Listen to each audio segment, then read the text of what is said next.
Hello and welcome to another planning appeal case study video. I'm John Peters, and in this video I'm going to explain how we overcame a recent refusal by Dacorum Council for our client. This planning appeal was to overcome the refusal for a first floor double storey and first floor rear extension that was refused by the local authority, Dacorum Planning Department.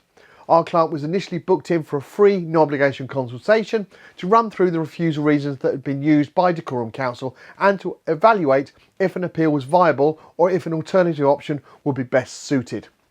The free no obligation consultation, which took around 15 minutes, found that this case was viable for appeal to the Planning Inspectorate, taking the decision process away from Dacorum Council Planning Department. This case was refused by Dacorum for the following reasons. By reasons of its scale, height and bulk, the proposed extensions would look out of place within the street scene and would cause significant harm to the character and appearance of the area. Insufficient parking is provided to serve the proposed development, thereby resulting in an increase on street parking and having a detrimental impact on highway safety. This refusal looks like it was instigated by neighbours. Really, this should have been approved under delegated powers and not called into committee for refusal. We do see a fair few clients who have their application refused by the local planning committee after neighbours have created a fuss, and it is called in.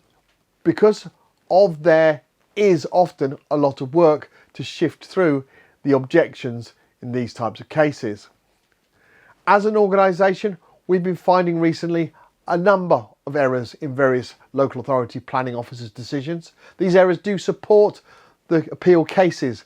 We do suspect the increase in these errors has been caused by cutbacks at local authorities and unprecedented increases in workloads that are piled on the reduced number of planning officers.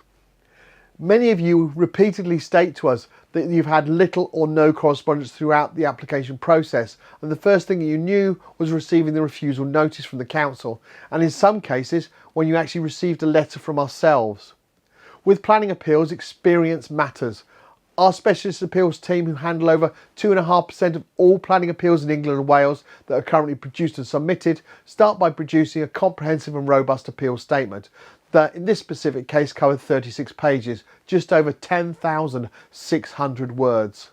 It's important to detail in the appeal statement where the local authority failed in their assessment of the case and how, where possible, both local and national policy applies in favour of the appeal. Additionally, if possible, bringing in a similar cases that the Planning Inspectorate found out in favour of the appeal. Obviously, with the back catalogue we have of wins, we're able to use these cases and what the inspector said in them as additional argument to support the case we're working on. Recently, we did have a client state that a competitor said to them that they use our wins to help them produce their appeals. I suppose that is a compliment to our team, but obviously with that methodology, it does not give them the underlying knowledge to be able to adapt arguments to the specific case. It's important to know that no two cases are the same and the argument need to be produced for the specific case in hand. Once the appeal statement is completed, we send the document to our client asking them to check that they're happy for us to submit the case. If we need to add any additional information the client may have forgotten to supply previously to us, it's done at this point and the case is then submitted. It is vitally important that all the documents and responses are submitted on time throughout the process, as failure to do so will result in the appeal not being successful. Something we hear about often when people attempt an appeal for the first time.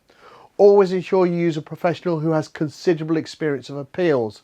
It is worth asking them for some recent successful planning appeal case studies, like you find on our website. Due to the large number of cases we represent, we have a dedicated team that liaises with the Planning Inspectorate on a daily basis. For this appeal, an independent planning inspector from the Planning Inspectorate visited the site on the 21st of February, and we're pleased to confirm that the appeal was upheld and the permission granted on the 1st of March in a 3-page appeal decision notice.